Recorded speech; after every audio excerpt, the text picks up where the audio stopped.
Hello friends, welcome to दृष्टि IQ। तो आज की इस वीडियो में हम लोग कवर करेंगे 1 दिसंबर 2021 की करंट अफेयर्स। तो आज से हम लोग एक नए महीने की शुरुआत करेंगे और 1 दिसंबर 2021 से करंट अफेयर्स के जो भी इंपॉर्टेंट क्वेश्चन बनते हैं उनको हम लोग यहाँ पर आज की इस वीडियो में देखेंगे। तो चलिए शुरू करते हैं। सबसे पहला क्वेश्चन है, प्रत्येक वर्ष 1 दिसंबर के दिन कौन सा दिवस मनाया जाता है? तो इसका आंसर आप सभी जानते होंगे, हर साल 1 दिसंबर के दिन मनाया जाता है विश्व एड्स दिवस।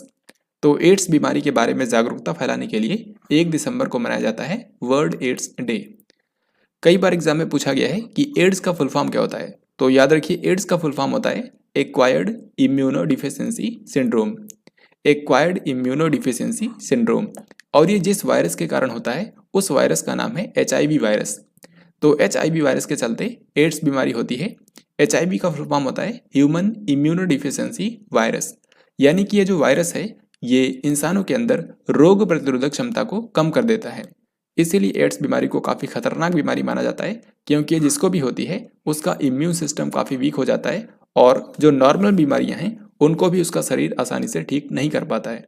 तो HIV वायरस के कारण एड्स बीमारी होती है और इसी के बारे में जागरूकता फैलाने के लिए हर साल 1 दिसंबर के दिन विश्व एड्स दिवस मनाया जाता है। और हर बार की तरह इस बार भी इसकी एक थीम रखी गई है, and inequalities, and AIDS, and pandemics. यानी कि असमानता को खत्म करें, एड्स बीमारी को खत्म करें और एंड पैंडेमिक्स यानी कि महामारी को खत्म करें। तो इसकी थीम भी आपको ध्यान रखना है। भारतीय मूल के किस व्यक्ति को ट्विटर ने अपना नया मुख्य कार्यकारी अधिकारी यानी कि CEO अपॉइंट किया है? तो यहाँ पर सिंपली आपको बताना है ट्विटर के नए CEO कौन बन गए हैं। तो इस वीडियो के अंदर जो क्वेश्चंस हैं काफ़ी ज़्यादा महत्वपूर्ण है, आपको बिल्कुल ध्यान से देखना है। तो अभी हाल ही में क्या हुआ है, जो ट्विटर कंपनी है इसके अभी तक जो CEO थे जैक डॉर्सी, इन्होंने अपने पद से इस्तीफा दे दिया है और अब जैक डॉर्सी के बाद ट्विटर के जो नए CEO बने हैं वो भारतीय मूल के व्यक्ति हैं जिनका नाम है पराग अग्रवाल। तो इस क्वेश्चन में यही पूछा गया है, आंसर हो जाएगा ऑप्शन नंबर B यानी कि पराग अग्रवाल। तो पराग अग्रवाल जो हैं ये भारतीय मूल के व्यक्ति हैं, इनको हाल ही में ट्विटर ने अपना CEO अपॉइंट किया है।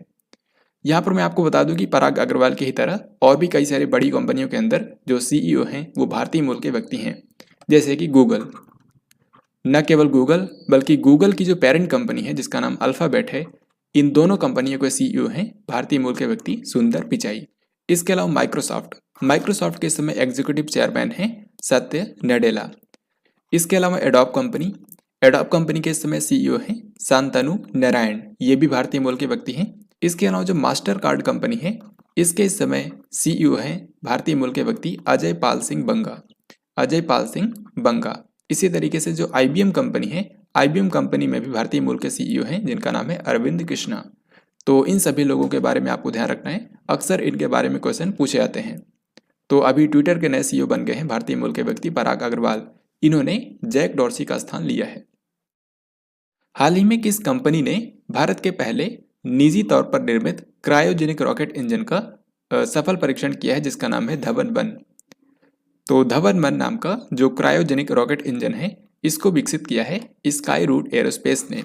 ये तेलंगाना की राजधानी हैदराबाद में बेस्ड एक अंतरिक्ष स्टार्टअप है जिसने इसको विकसित किया है। तो धवन-1, जिसका नाम सतीश धवन के नाम पर रखा गया है, ये भारत का पहला privately built fully cryogenic engine है जिसका इस्तेमाल भविष्य में अंतरिक्ष यानों को लॉन्च करने में किया जाएगा। तो धवन-1 को बनाया है स्काई रूट एरोस्पेस ने। स्वीडन की पहली महिला प्रधानमंत्री कौन बन गई हैं? तो स्वीडन जो कि एक यूरोपियन कंट्री है, यहाँ की हाल ही में पहली महिला प्रधानमंत्री बनी है मैग्डलेना एंडरसन। मैग्डलेना एंडरसन जो है इन्होंने स्टीफन लोफवेन का स्थान लिया है, क्योंकि अभी तक स्वीडन के जो प्रधानमंत्री थे वो थे स्टीफन लोफवेन। तो इनकी जगह पर अब स्वीडन की जो नई प्रधानमंत्री बनी है इनका नाम है मैग्डलेना एंडरसन और ये स्वीडन की पहली महिला प्रधानमंत्री बन गई हैं। स्वीडन की राजधानी है स्टॉकहोम और यहाँ की करेंसी है स्वीडिश क्रोन। और आपको पता होगा कि स्वीडन के अंदर ही नोबेल पुरस्कार प्रदान किए जाते हैं। 1 दिसंबर 2021 को सीमा सुरक्षा बल यानी कि BSF का कौन सा स्थापना दिवस मनाया जा रहा है? तो हर साल 1 दिसंबर के दिन बॉर्डर सिक्योरिटी फोर्स जो है ये अपना स्थापना दिवस मनाती है, क्योंकि BSF की स्थापना हुई थी 1 दिसंबर 1965 को। भारत पाकिस्तान युद्ध जो 1965 में हुआ था उसी के बाद 1 दिसंबर 1965 को इसकी स्थापना की गई थी। तो इस बार बीएसएफ अपना 57वां स्थापना दिवस मना रहा है। सो इस क्वेश्चन का आंसर हो जाएगा ऑप्शन नंबर ए। बीएसएफ का हेडक्वार्टर है नई दिल्ली के अंदर और ये भारत के गृह मंत्रालय के अधीन आता है। इस समय बीएसएफ के जो डायरेक्टर जनरल हैं उनका नाम है बीएसएफ के डायरेक्टर जनरल हैं पंकज कुमार सिंह। ये कुछ ही महीनों पहले बने थे। बीएसएफ का हाल ही में विस्तार भी किया गया है कुछ राज्यों के अंदर, जैसे कि असम, पंजाब और वेस्ट बंगाल। असम, पंजाब और वेस्ट बंगाल, इन 3 राज्यों के अंदर बीएसएफ का जो अधिकार क्षेत्र था वो था अभी तक बॉर्डर से अंदर की तरफ 15 किलोमीटर, लेकिन अब इसको बढ़ाकर कर दिया गया है 50 किलोमीटर। और दोस्तों बीएसएफ जो है ये पाकिस्तान बॉर्डर और जो बांग्लादेश बॉर्डर है वहाँ पर भारत की रक्षा करता है। भारत के ऐसे 12 राज्य या फिर केंद्र शासित प्रदेश हैं जहाँ पर बीएसएफ की तैनाती की जाती है। And this question is very very important. यहाँ पर आपको बताना है मलेशिया ओपन स्क्वैश चैंपियनशिप 2021 के पुरुष वर्ग में किसने जीत हासिल की है। तो मलेशिया ओपन स्क्वैश चैंपियनशिप जो होती है ये स्क्वैश के अंदर काफ़ी इंपॉर्टेंट टूर्नामेंट होता है। इसका आयोजन हर साल मलेशिया की राजधानी कुआलालंपुर में किया जाता है। साल 1975 में इसकी शुरुआत हुई थी और अभी तक इसको किसी भी भारतीय ने नहीं जीता था, लेकिन इस बार भारत के सौरभ घोषाल ने इसको जीत करके इतिहास रच दिया है, क्योंकि सौरभ घोषाल जो हैं ये मलेशिया ओपन स्क्वैश चैंपियनशिप को जीतने वाले पहले भारतीय खिलाड़ी बन गए हैं। तो याद रखिएगा सौरभ घोषाल कौन से खेल से संबंधित हैं, ये भी आपसे पूछ सकते हैं स्क्वैश से। और इन्होंने इस टूर्नामेंट के अंदर फाइनल में हराया था कोलंबिया के स्क्वैश खिलाड़ी मिगुएल रोड्रिगेज को। तो बस इतना ही आप याद रखिएगा कि इसमें फाइनल में विजेता हैं सौरभ घोषाल। हाल ही में कौन सा देश दुनिया का सबसे नया गणतांत्रिक देश बन गया है। तो दुनिया का जो सबसे नया रिपब्लिक कंट्री है ये है बारबाडोस, क्योंकि बारबाडोस में अभी तक यहाँ की प्रमुख हुआ करती थी ब्रिटेन की महारानी एलिजाबेथ सेकेंड। लेकिन हाल ही में क्या हुआ है 30 नवंबर के दिन इस कंट्री ने एलिजाबेथ सेकेंड को अपने देश के प्रमुख के तौर पर त्याग दिया है और इसने हाल ही में अपने आप को गणतांत्रिक देश घोषित किया है। और इसके लिए अक्टूबर महीने में चुनाव हो चुके थे। तो अब इस कंट्री ने एलिजाबेथ सेकेंड की जगह अपना राष्ट्रपति चुना है डेम सेंड्रा मेसन को। तो डेम सेंड्रा मेसन जो है ये बारबाडोस कंट्री की पहली राष्ट्रपति बनी है। इसी तरीके से बारबाडोस ने अपना नया प्रधानमंत्री भी चुना है और यहाँ की प्रधानमंत्री बनी है मिया मोटेली। तो इन दोनों लोगों का नाम याद रखिएगा। बारबाडोस कंट्री की अगर हम बात करें तो ये नॉर्थ अमेरिका कॉन्टिनेंट में है। ये कैरिबियाई कंट्री है। इसकी राजधानी है ब्रिज टाउन और यहाँ की करेंसी है डॉलर। ट्राइफेड और विदेश मंत्रालय के द्वारा किस स्थान पर ट्राइब्स इंडिया कॉन्क्लेव का आयोजन किया गया। इसका सही आंसर होगा ऑप्शन डी यानी कि नई दिल्ली। तो अभी हाल ही में क्या हुआ है आपको पता होगा, पिछले महीने 15 नवंबर के दिन बिरसा मुंडा की जयंती मनाई गई थी और इसी साल भारत सरकार ने अनाउंस किया था कि अब से 15 नवंबर को यानी कि बिरसा मुंडा की जयंती को जनजातीय गौरव दिवस के रूप में मनाया जाएगा।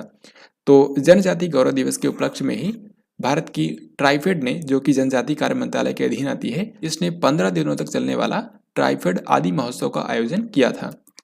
और ये ट्राइफेड आदि महोत्सव कहाँ पर आयोजित किया गया था, नई दिल्ली के दिल्ली हाट में। तो ये आदि महोत्सव क्या होता है, आदि महोत्सव के अंदर जो जनजातीय समुदाय के लोग हैं वो अपने द्वारा बनाए गए उत्पादों को लाकर बेचते हैं।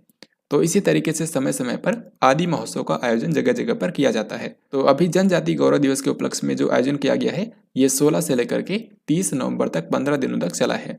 तो इसी बीच 27 नवंबर को एक सम्मेलन हुआ जिसका नाम था ट्राइब्स इंडिया कॉन्क्लेव।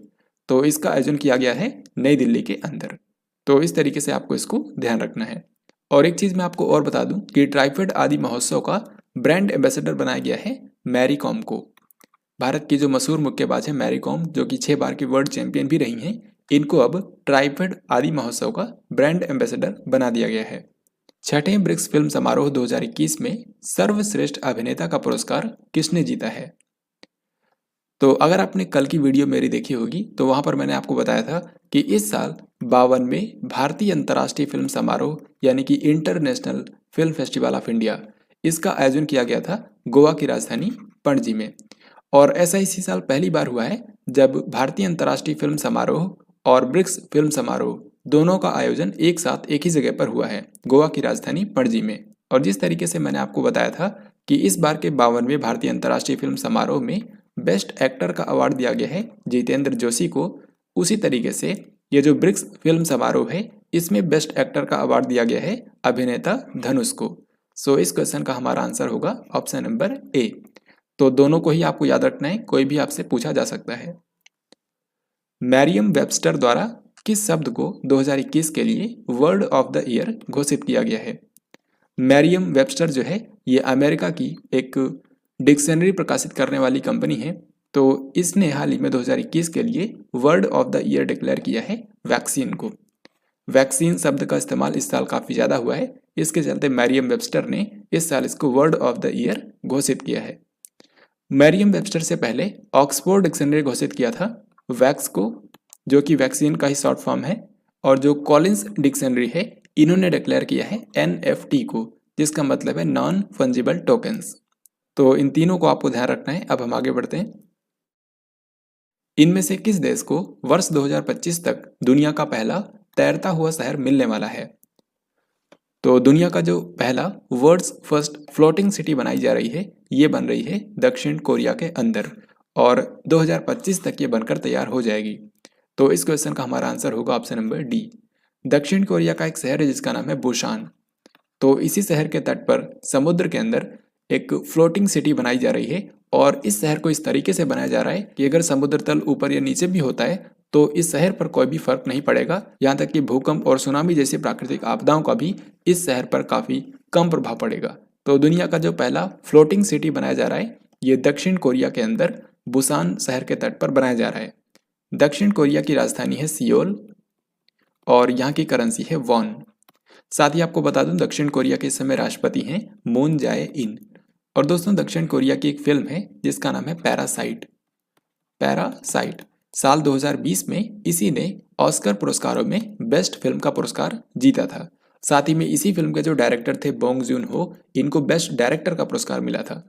इन सब के अलावा दक्षिण कोरिया हाल ही में एक और कारण से न्यूज़ में था, क्योंकि हाल ही में दक्षिण कोरिया ने अपना पहला स्वदेशी अंतरिक्ष रॉकेट लॉन्च किया था जिसका नाम था नूरी। तो इन सभी पॉइंट्स के बारे में याद रखिएगा। अब हम आगे बढ़ते हैं। भारतीय नौसेना के 25वें अध्यक्ष के रूप में किसने पदभार ग्रहण किया है? तो इंडियन नेवी के नए अध्यक्ष हाल ही में बन गए हैं आर हरि कुमार। 30 नवंबर के दिन इन्होंने पद ग्रहण किया है। इनसे पहले जो भारतीय नौसेना के प्रमुख थे उनका नाम था एडमिरल करमवीर सिंह, लेकिन वो 30 नवंबर को रिटायर हो गए हैं। तो उनके बाद भारतीय नौसेना के जो नए अध्यक्ष हैं इनका नाम है आर हरि कुमार, और ये हमारी इंडियन नेवी के 25वें अध्यक्ष बने हैं। वैसे आपको बता दूं भारतीय नौसेना का स्थापना दिवस भी आने वाला है, क्योंकि इंडियन नेवी हर साल 4 दिसंबर के दिन अपना स्थापना दिवस मनाती है। तो ये आज का लास्ट क्वेश्चन था। अब हम लोग देखते हैं पिछले दिन का क्वेश्चन। यहाँ पर मैंने आपसे पूछा था कि पद्मश्री से सम्मानित होने वाली पहली भारतीय महिला फुटबॉलर कौन बनी है? तो इसका सही आंसर था ऑप्शन नंबर बी, यानी कि ओइनम बेम्बेम देवी। ओइनम बेम्बेम देवी जो हैं ये मणिपुर राज्य से हैं। इनको 2017 में अर्जुन पुरस्कार से भी सम्मानित किया गया था, और अभी 2020 के लिए इनको पद्मश्री से सम्मानित किया गया है। तो ये पद्मश्री पुरस्कार पाने वाली पहली भारतीय महिला फुटबॉलर बन गई हैं। अब देखते हैं आज का क्वेश्चन, जिसका राइट आंसर आप सभी को कमेंट बॉक्स में लिखकर बताना है। यहाँ पर आज का क्वेश्चन है कि हेनले पासपोर्ट इंडेक्स 2021 में भारतीय पासपोर्ट को कौन सा स्थान मिला है? यहाँ पर मैं आपको बता दूं जो हेनले पासपोर्ट इंडेक्स होता है ये साल में 2 बार जारी होता है, सबसे पहले जनवरी में और उसके बाद फिर अक्टूबर में। तो अभी अक्टूबर महीने में जो नवीनतम हेनले पासपोर्ट इंडेक्स जारी हुआ है उसके हिसाब से आपको बताना है कि भारतीय पासपोर्ट कौन से नंबर पर है, और नंबर 1 पर कौन से कंट्रीज हैं ये भी आप बता सकते हैं। तो इस तरीके से आज की इस वीडियो में हम लोगों ने 1 दिसंबर 2021 के सारे इंपॉर्टेंट जो क्वेश्चंस थे उनको हम लोगों ने कवर किया है। वैसे आपको एक चीज़ और बता दूं, चलिए आप ही लोग यहाँ पर कमेंट बॉक्स में लिखकर बताइए कि 1 दिसंबर के दिन कौन सा राज्य जो है वो अपना स्थापना दिवस मनाता है। हर साल 1 दिसंबर को कोई एक ऐसा राज्य है जो अपना स्थापना दिवस मनाता है, उसका नाम आपको बताना है। हालांकि मैं कल की वीडियो में आपको उसको करा भी दूंगा। तो आई होप आपको ये वीडियो पसंद आया होगा। अगर आपको ये वीडियो पसंद आया है तो इस वीडियो को लाइक और शेयर ज़रूर करें। हम लोग मिलेंगे नेक्स्ट वीडियो के अंदर, तब तक के लिए जय हिंद, वंदे मातरम।